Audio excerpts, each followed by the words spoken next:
Hello everyone and welcome to EnduroSat's headquarters. Let's see what the atmosphere is like 48 hours before the liftoff of Spartan.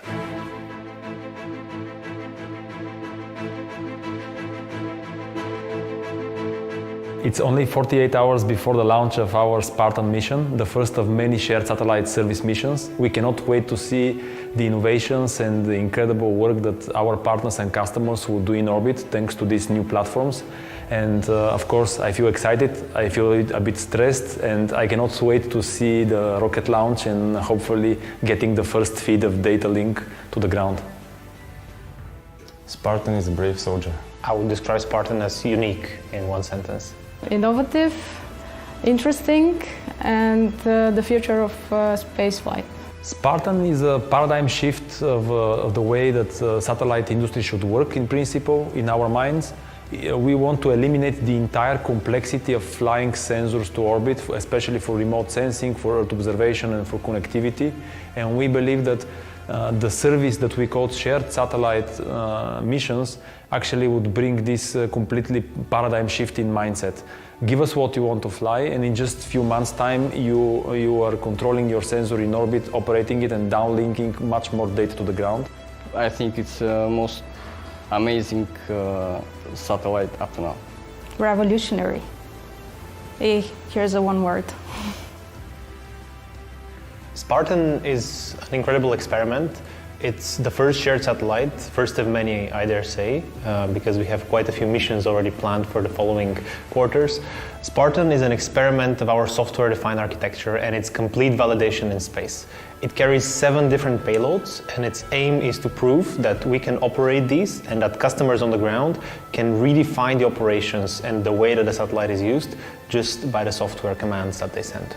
So the unique thing about Spartan is that anyone with a payload, any company, any agency, any university with a particular payload that they would like either space rated for some reason or that they would like tested in the environment of space, they can book their services with EnduroSat, and we provide a platform for their payload that they could easily, that we integrate everything in-house for them, and we fly their payload, and then they just have access to data.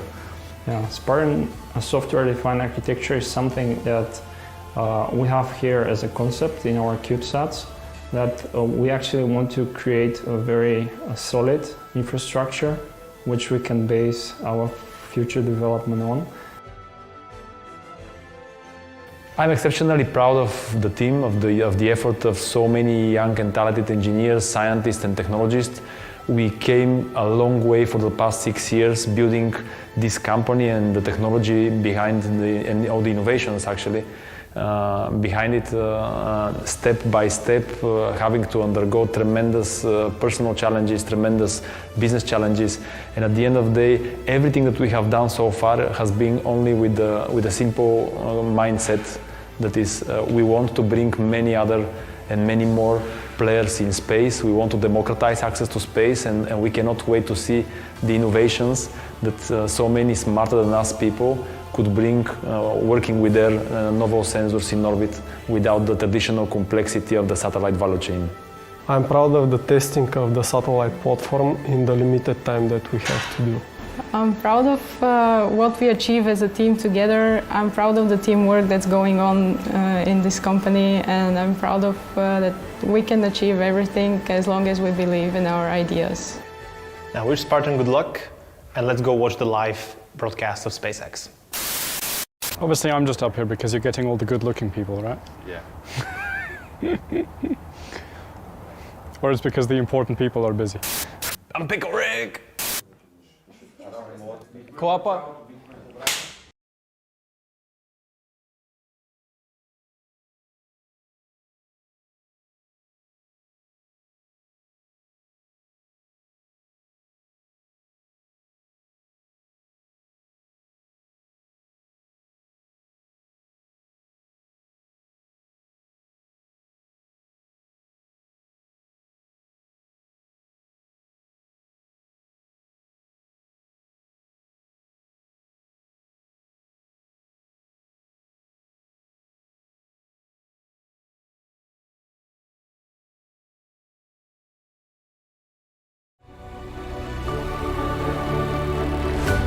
space sector is complex, it's time and resource consuming, so we spent countless hours in design and engineering to solve two challenges.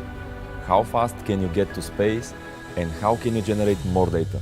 Using our software-defined NanoSats, we are proud to introduce you the shared satellite service, the easiest way to get your payload to orbit and to operate it via simple cloud interface. We know that your next mission would impact positively thousands of people on the ground and bring enormous value and inspiration. And we want you to make it today, not tomorrow. No hidden fees, no complexities. Focus on your payload. We'll take care of the rest.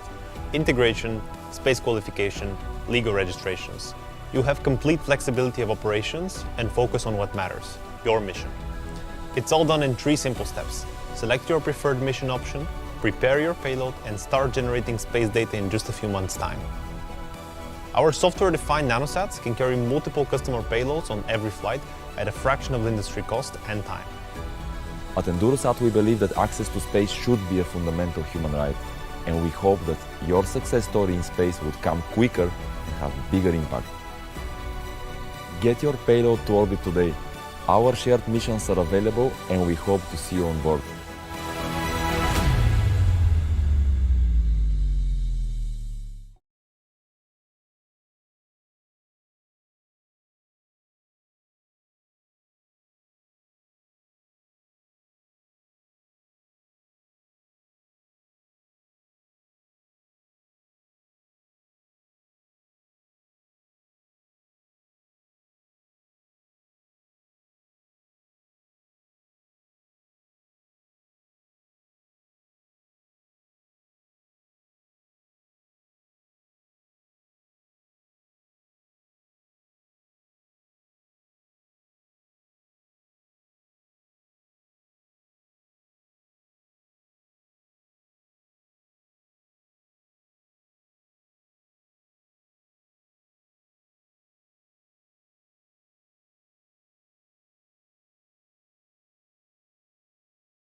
LWO1 WeatherNet. Liftoff conditions looking pretty good. The STS is ready for launch. Ignition. Liftoff. Falcon 9 has cleared the tower.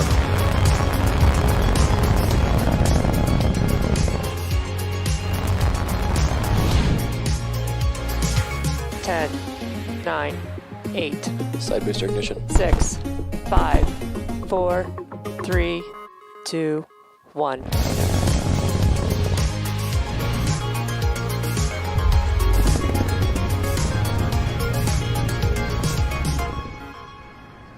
Good afternoon. It's Wednesday, June 30th, and we're here at SpaceX's headquarters in Hawthorne, California. You're looking at a live view of Falcon 9 as it awaits its 3:31 p.m. Eastern Time launch from Space Launch Complex 40 at Cape Canaveral Space Force Station in Florida. My name is Andy Tran. I'm a production supervisor here at SpaceX. Welcome to the webcast for SpaceX's Transporter 2 mission. It's our second dedicated smallsat rideshare program launch and second launch, or 20th launch of 2021. For those of you who joined us yesterday, you know that we got all the way down to T-minus 11 seconds, but had to stand down from our launch attempt due to rotary aircraft entering the keep-out zone. We are expecting the airways to stay clear today and looking forward to having Falcon 9 deliver the 85 spacecraft and 3 Starlink satellites on board to orbit.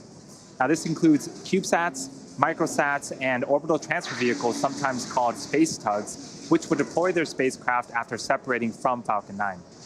Today's launch is SpaceX's second polar orbit launch from the East Coast, and only the second polar trajectory since the late 1960s flown out of Cape Canaveral.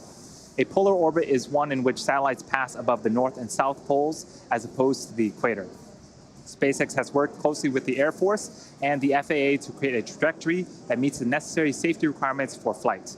So far, everything's looking like a great day for a rocket launch at the Cape, and with liftoff in just under 10 minutes, let's take a closer look at Falcon 9. The 2-stage vehicle is standing about 229 feet tall, or slightly taller than a 21-story building. It's named after the Millennium Falcon from Star Wars, and the number 9 indicates the number of Merlin 1D engines on the first stage. Today's mission is the 8th flight for this particular booster. That bottom 2/3 of the vehicle is the first stage. Its objective is to accelerate the vehicle through the Earth's atmosphere to space and then separate from the rest of the rocket. From there, it will make its way back to Earth and target a landing on land this afternoon on landing zone 1, which is the pad that you see on screen right now.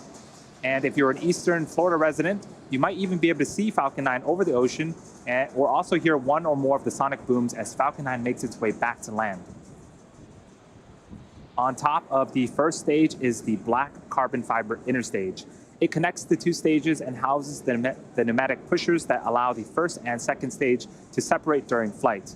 And then on top of the interstage is the Falcon 9 second stage, which takes the payload to its eventual destination in orbit. After the first stage separates about 2.5 minutes into flight, the second stage will then carry the 88 spacecraft to orbit. Similar to the first transporter mission, we'll be flying a fuel dome payload tray, which is essentially a small platform mounted on the back end of the second stage fuel dome that will release a handful of spacecraft today. This is worth mentioning as we expect this tray to obstruct one of our 2 MVAC views during flight. At the top of the rocket, you'll notice a large nose cone. This is called the fairing. Encapsulated inside the fairing are all 88 satellites, protecting them until the vehicle is outside of the Earth's atmosphere, at which point the fairing separates to expose the satellites to space. For today's mission, our fairing is making its 3rd flight, and we're also going to be attempting to recover the fairing halves from the water following landing with our chartered recovery vessel, HOS Briarwood. The chief engineer held a technical poll at T-minus 60 minutes, and the launch director held a propellant load and launch go, no-go poll at T-minus 38 minutes. Since the T-minus 35-minute mark, Falcon 9 has been loading propellants. The vehicle is a bipropellant vehicle, which means it uses 2 types of propellants. For fuel, a refined form of kerosene called RP1, and for oxidizer, super chill liquid oxygen, we also refer to that as LOX. Currently, RP1 is fully loaded on the second stage and almost fully loaded on the first stage. Liquid oxygen loading is currently underway. We're also loading helium into storage vessels on the first and second stages. We take cold helium and run it through heat exchangers on the Merlin engines, and this hot helium is used to fill the empty volume in the tanks created by the engine pumps pulling propellant out of the stage. A few seconds ago, engine chill began. This is where we opened the pre-valves between the first stage prop tanks and the 9 Merlin engines. This allows a little bit of cold liquid oxygen to flow into the turbopumps, bringing them down to a temperature close to that of the super chill propellant that will soon be flowing through the engines at liftoff. We're at T-minus 6 minutes and 30 seconds and counting. The vehicle is healthy. We're tracking no issues so far. The range is standing by to support, and the weather is green for today's liftoff. All systems continue to be go for an on-time liftoff at 3:31 p.m. Eastern Time. Stage 1 RP1 load is complete. Today's launch will mark SpaceX's 20th mission of the year and the 127th mission to date. Of the 9 missions flown so far this year, 18 were on reuse booster, and will be the 8th flight for this booster flying on today's mission. Now, if you look at all of the Falcon 9 missions SpaceX has flown to date, half have been flown on flight-proven boosters. Reusability allows SpaceX to fly the most expensive parts of the rocket, which in turn drives down the cost of space access. It also allows us to increase our launch cadence and provide more flight opportunities for our customers like those on board today's mission. In fact, last year, we launched more than any other launch provider in the world. If you've been keeping track, you know our first transporter mission launched a record-breaking 143 spacecraft. And while there are fewer customer spacecrafts on board today's compared to Transporter 1, we're actually launching more mass to orbit on this mission than the previous one. SpaceX is targeting 3 dedicated rideshare flights to sun-synchronous orbits per year, and we also offer opportunities for a ride to orbit on our Starlink missions, which launch every couple of weeks. Small satellites can ride to space on SpaceX's Falcon 9, Falcon Heavy, as well as Starship in the not-too-distant future. We are under 5 minutes from liftoff. Falcon 9 is now moving into the final stages of the countdown. In a few moments here, the strongback will begin to open up its clamp arms, and once open, it will begin to retract away from the rocket to its pre-launch position, about 2 degrees away from the vehicle. And as Falcon 9 lifts off, hydraulic arms will continue to pull the strongback further away to provide clearance for liftoff. So there was the call out for the clamp arms to start opening up. They are situated right at the bottom of the fairing there.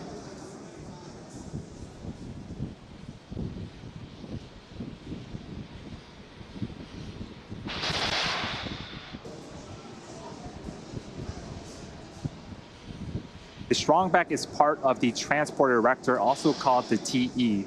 The TE's job is to roll Falcon 9 out to the launch pad, raise it to a vertical launch position, also route power, fluids, and communication to both the rocket and satellite. The TE has a launch mount that the first stage is clamped to, and the strongback that is hinged to that launch mount. And you can start to hear the hiss and pop of pressure venting from the rocket and the plumbing in the transporter erector.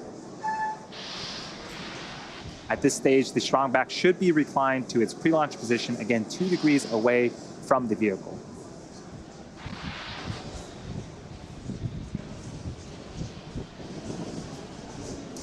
We are just over 3 minutes until liftoff. The vehicle remains in good health. The first and second stages are almost fully fueled. Gaseous oxygen is also venting from the base of Falcon 9. That is the chillin of the Merlin turbopumps. About a minute before liftoff, you will hear the announcement that Falcon 9 is in startup, which means that the rocket's own internal flight computers are now autonomously controlling the launch countdown.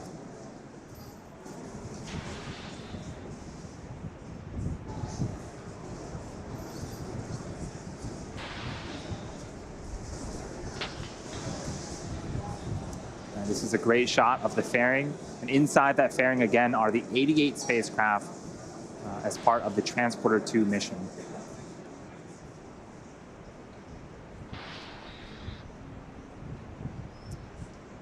Weather remains green, the range is also standing by to support, and as a reminder, if we don't get the opportunity to launch today, we do have a backup opportunity tomorrow at the same time.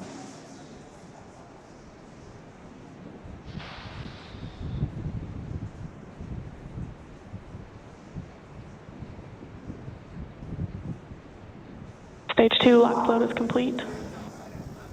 And there was the call up for second stage LOX loading complete. That is the last of propellant loading.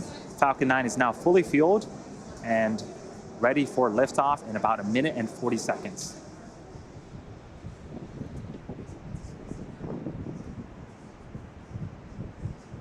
You can start to see some white clouds starting to form around Falcon 9. That is normal and expected for us at this stage in the countdown. When the dense cold liquid oxygen meets the warmer ambient air of Florida, it begins to condense and form the white clouds that you see on screen.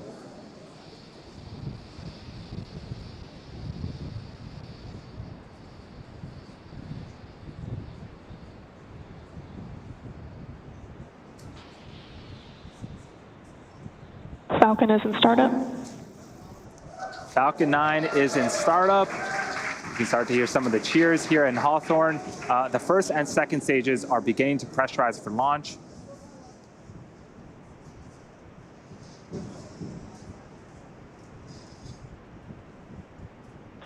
Falcon 9, Transporter 2, LD is go for launch.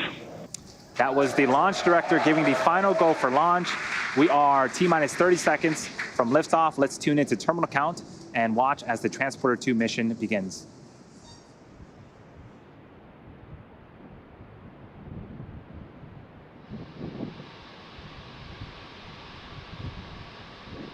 T-minus 15 seconds. 10, 9, 8, 7, 6, 5, 4, 3, 2, 1, 0. Ignition and liftoff.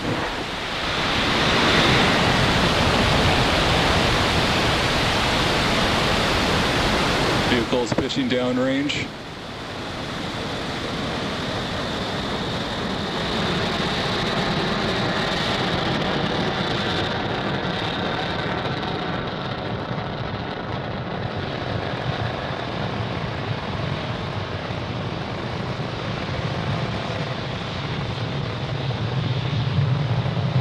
First stage chamber pressure is nominal.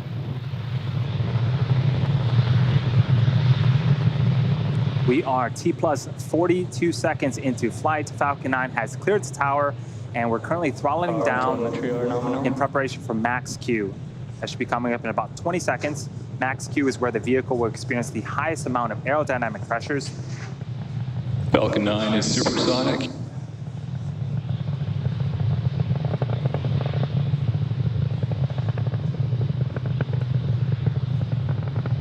Max Q. And you heard the call out. We've passed the period of maximum aerodynamic pressure. Falcon 9 is now headed south along the Florida coast. All is looking good with the first stage trajectory. We have 5 events coming up in quick succession in about a minute. The first is main engine cutoff, also known as MECO, followed by stage separation, where the 2 stages will separate from one another. The first stage will then perform a flip to head back towards Florida, and the MVAC engine on the second stage will perform second engine start 1 and ignite that MVAC engine. Then the first stage will also begin its first of 3 burns, the boost back burn.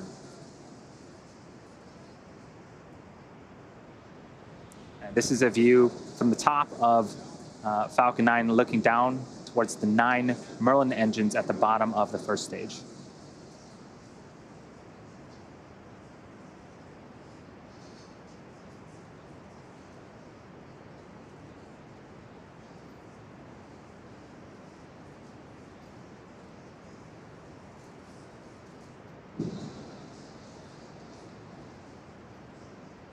Stage separation confirmed.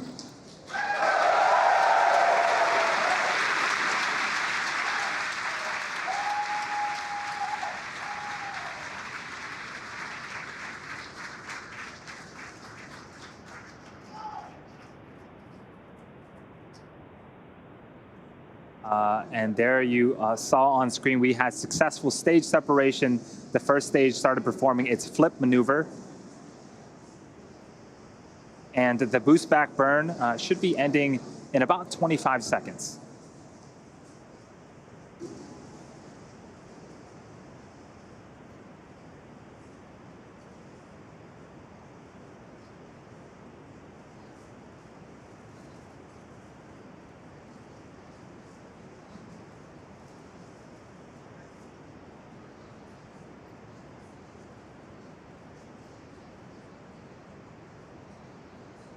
Stage 1 boost back shutdown. And there was confirmation of a successful boost back burn. Again, that is the first of 3 burns for the first stage. Coming up next is fairing deploy in a few seconds here from the top of the second stage.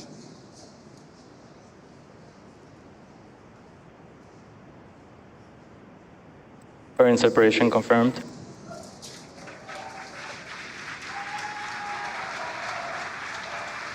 And off come the 2 fairing halves, and they have separated and fallen away from the vehicle, exposing the 88 spacecraft to the vacuum of space. As a reminder, the recovery vessel HOS Briarwood will be attempting to recover the fairing halves today from the water. So we are about T plus 4 minutes and 20 seconds into flight. We have a couple of views on screen. On the right-hand side is a view of our second stage Merlin vacuum engine, also known as the MVAC engine. It's currently in the first of 2 MVAC burns. This burn should last for until the T plus 8 minute and 24 second mark. About another 4 minutes left on this burn. And the next milestone will be for the first stage to perform its entry burn. That's what you're seeing on the left-hand side of your screen. Falcon 9 needs to execute an entry burn to slow itself down before hitting the dense parts of the atmosphere. And without this burn, relying on the atmosphere alone to slow Falcon 9 down would put unnecessary strain on the rocket. Vehicle is on a nominal trajectory. The call out for a nominal trajectory. Everything's looking great so far on the Transporter 2 mission.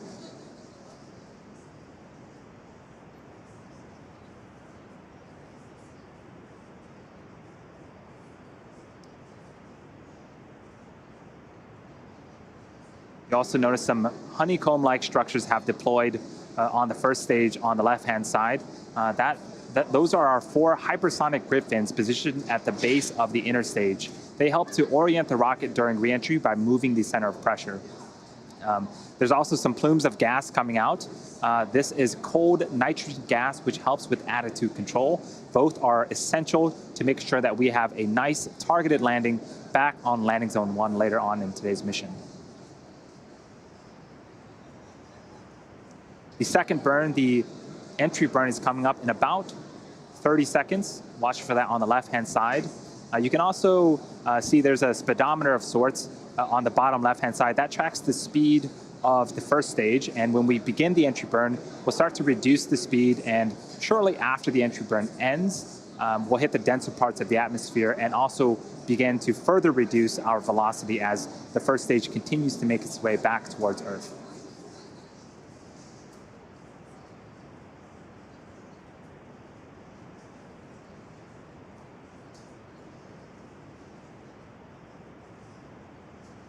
Stage 2 FTS is saved. Stage 1 entry burn startup.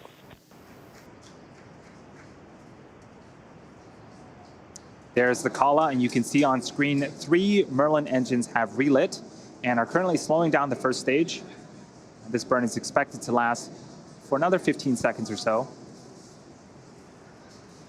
Vehicle on a nominal trajectory. Stage 1 entry burn shutdown. And successful completion of our second of 3 burns. As I mentioned earlier, we are going to be attempting to recover the booster for an 8th time back on land at landing zone 1. The first stage has 1 more burn left, the landing burn. It begins just before we touch down and provides the booster with a soft descent before we land. At the same time Falcon lands, we are expecting Sequel 1 of our second stage. That's second engine cutoff. And shortly after that, we'll be entering a coast phase. And you can see the Florida coast and landing zone 1 are approaching on the left-hand side of the screen as this booster makes its attempt to land for an 8th time. This is a great shot of the first stage coming down with its landing burn. Stage 2 internal guidance.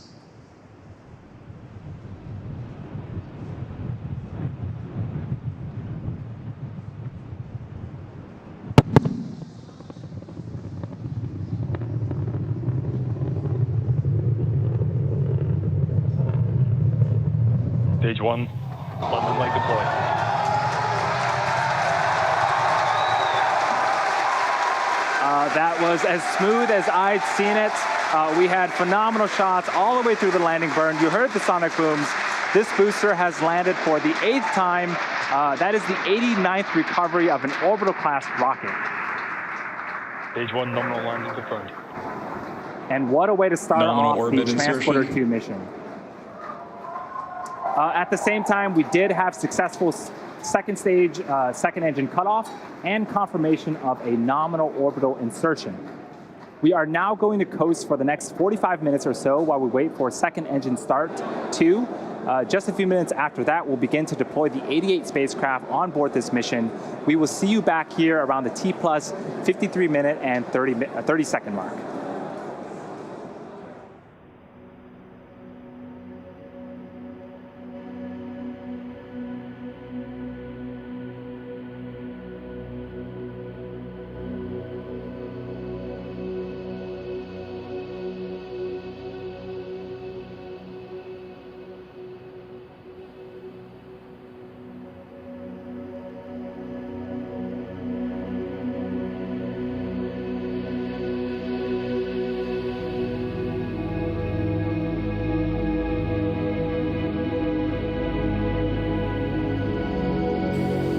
Expected loss of signal, Cape.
Welcome back to the Acquisition Transporter 2 signal mission, to our Garcia. second dedicated rideshare mission.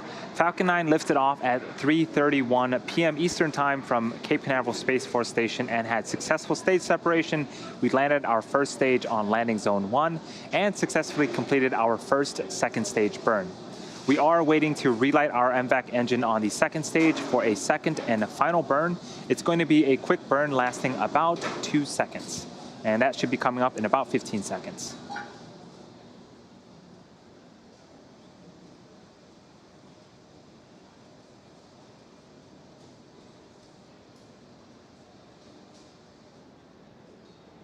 MVAC engine chill underway.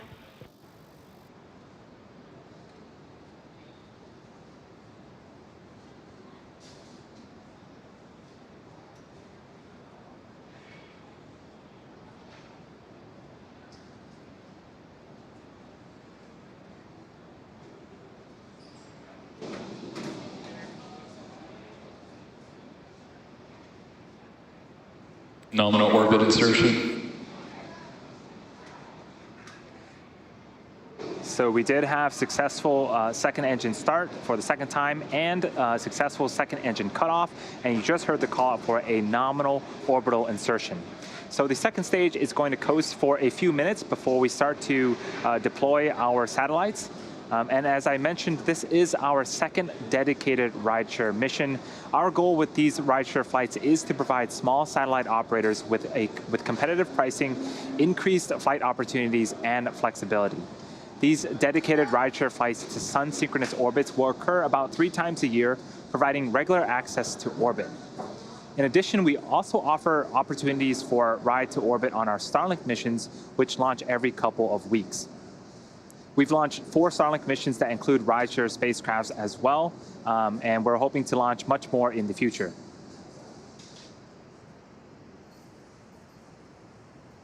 So coming up in about 2 minutes, we are expecting the start of the deployment sequence.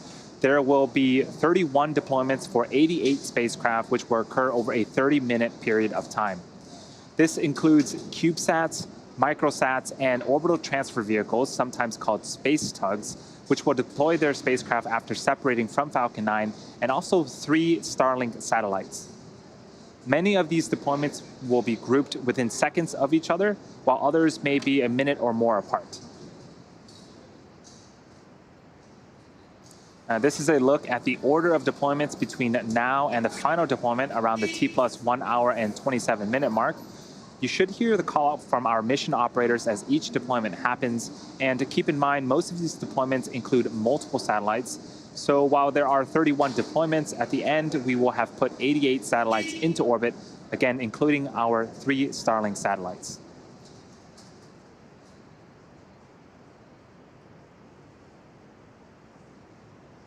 We are about a minute away. This is a view of our second stage.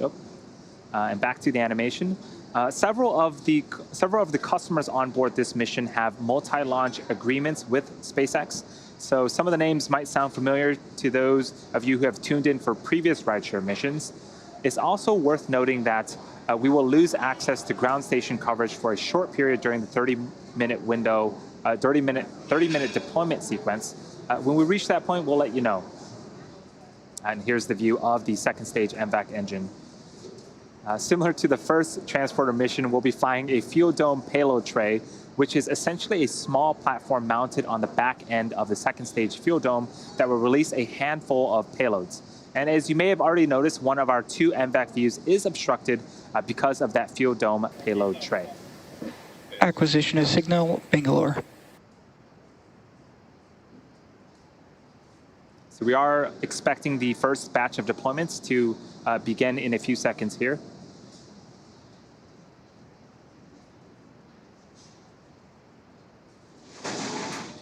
Base 1, separation confirmed.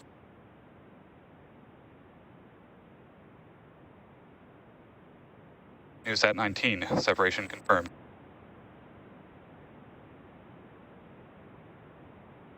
First ISI satellite, separation confirmed.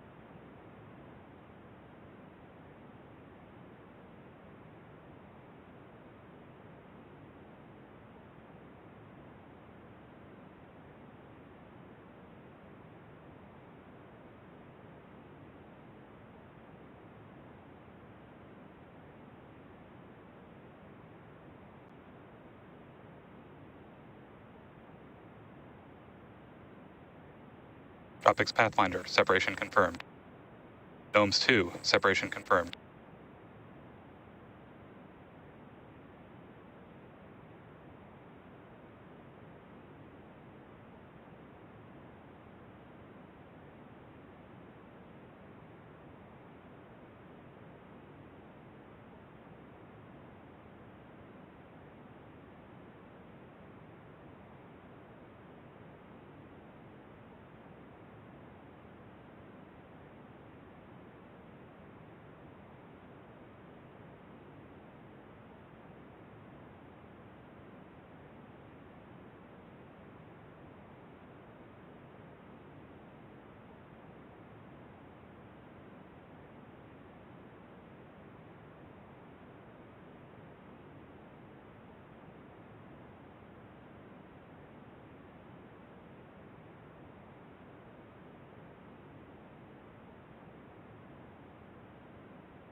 Second ISI satellite, separation confirmed.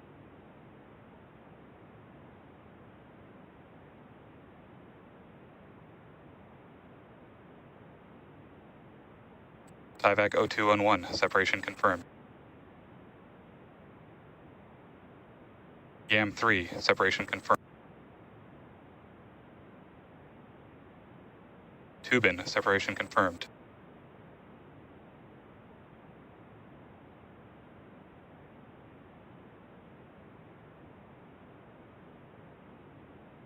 Umbrasar, separation confirmed.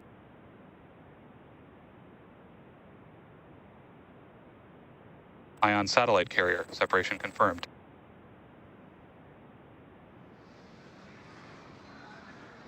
So we saw a couple of satellites and we got confirmation for the NASA's PACE-1, Satellogic's NewSat 19, the first ICE-I satellite from an exoport, NASA's Tropics Pathfinder, Planet IQ's GNOMES 2, the second ICE-I satellite from an exoport, TIVAC 0211, Loft Orbital's YAM 3 from an exoport, and TU Berlin's Tubin from an exoport, the Umbrar SAR, and D-Orbit's Ion satellite carrier.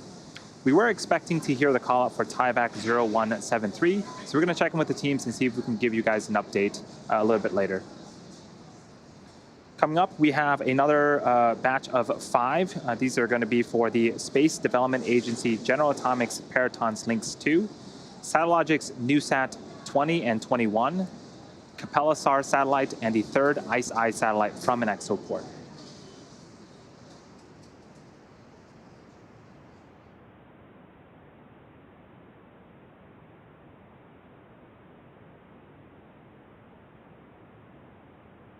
Lynx 2, separation confirmed.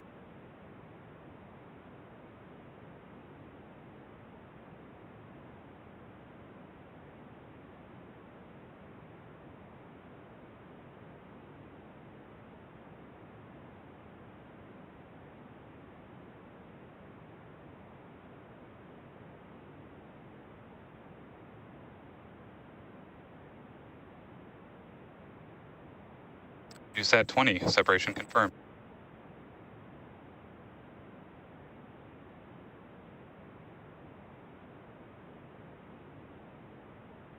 NewSat 21, separation confirmed.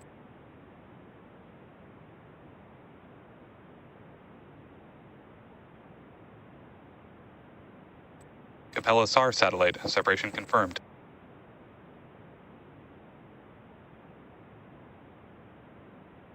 Third ICE-I satellite, separation confirmed.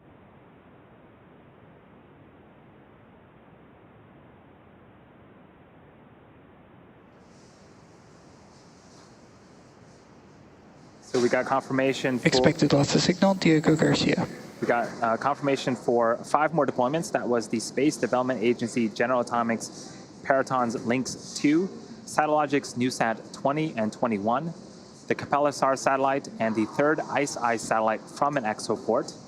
For those that are wondering, exoport is an adapter, special adapter built by our ExoLaunch customer. We are about halfway through the 31 total deployments on today's mission.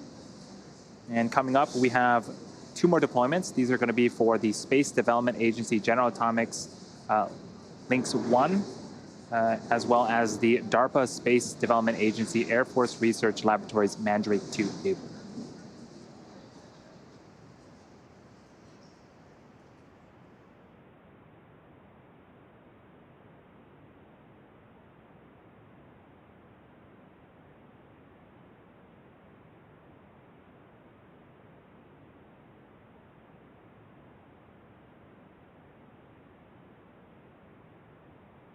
Lynx 1, separation confirmed.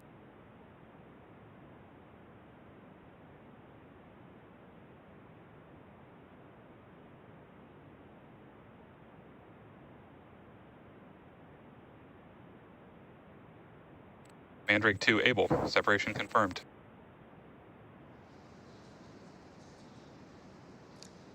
We got confirmation for Space Development Agency General Atomics Paraton's Lynx 1 deployment, as well as the DARPA Space Development Agency Air Force Research Laboratories Mandrake 2 able.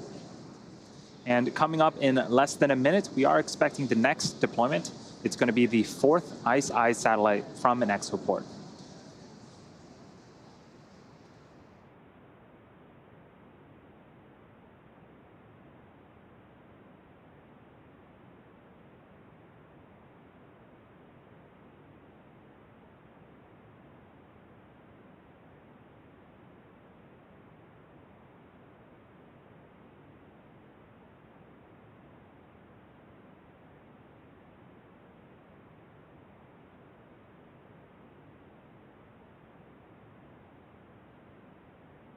Fourth ICE-I satellite, separation confirmed. And that was confirmation of the 4th ICE-I satellite from an exoport. The next batch of deployments, there's going to be 6 of them. It is for Swarm's 1st and 2nd Space B cluster from an exoport, NanoAvionics D2 Altacom 1 from an exoport, Spire's Lemur number 1 from an exoport, Satellogic's NewSat 22, and Loft Orbital's YAM2 satellite.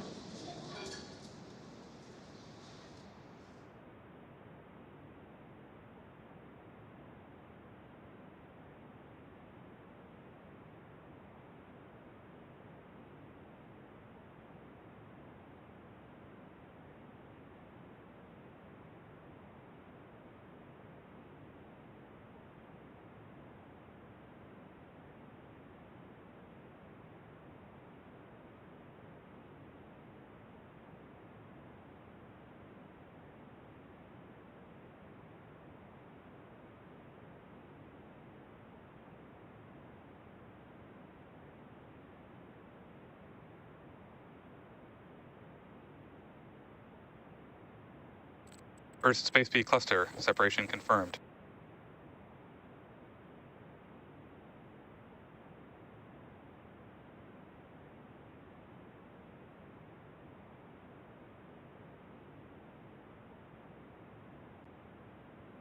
Second Space B cluster, separation confirmed.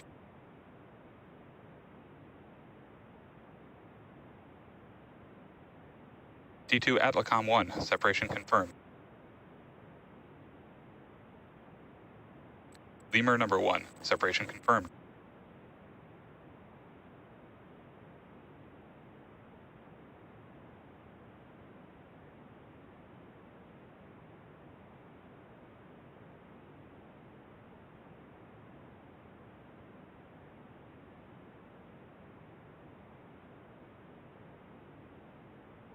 NewSat 22, separation confirmed.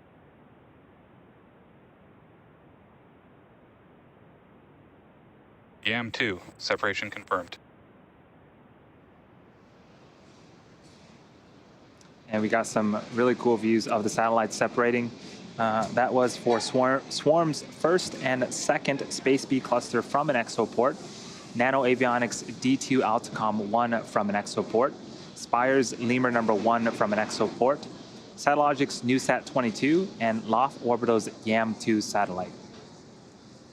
The next two deployments are going to happen during a blackout period, which means that we lose camera views and telemetry. While we wait to regain access to ground station coverage in a few minutes, sit back and follow along with our animation that shows you where we're at in the mission. We'll see you back here at the T+ 1 hour and 15-minute mark.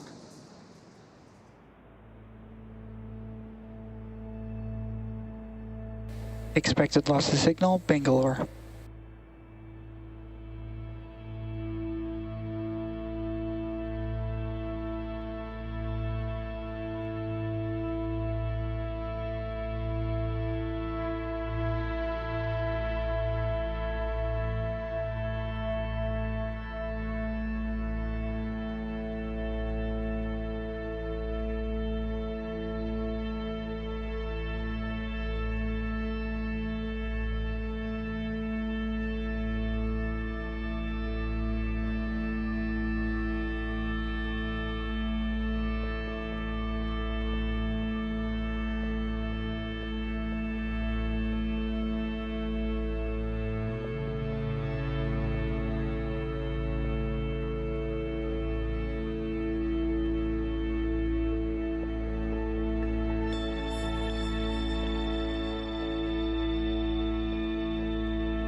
Welcome back to the webcast for Transporter 2, SpaceX's second dedicated small-sat rideshare program mission.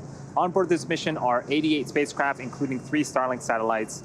We are currently waiting to hear callouts for 2 deployments which occurred during a blackout period with no access to ground station coverage. So those 2 are Spire's Lemur number 2 from an exoport and DARPA Space Development Agency Air Force Research Laboratories Mandrake 2 Baker.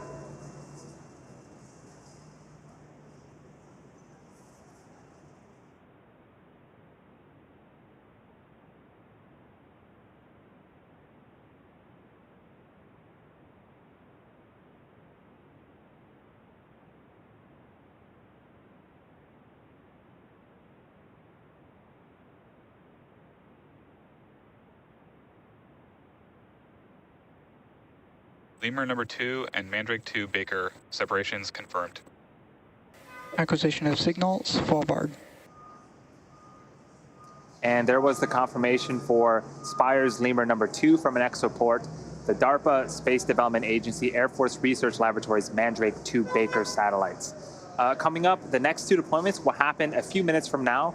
Those will be for Spaceflight Incorporated's Sherpa FX2 and the LTE-1 satellites. And we're going to leave you with a short animation and sit back and follow along, and we'll see you back here once we hear those callouts.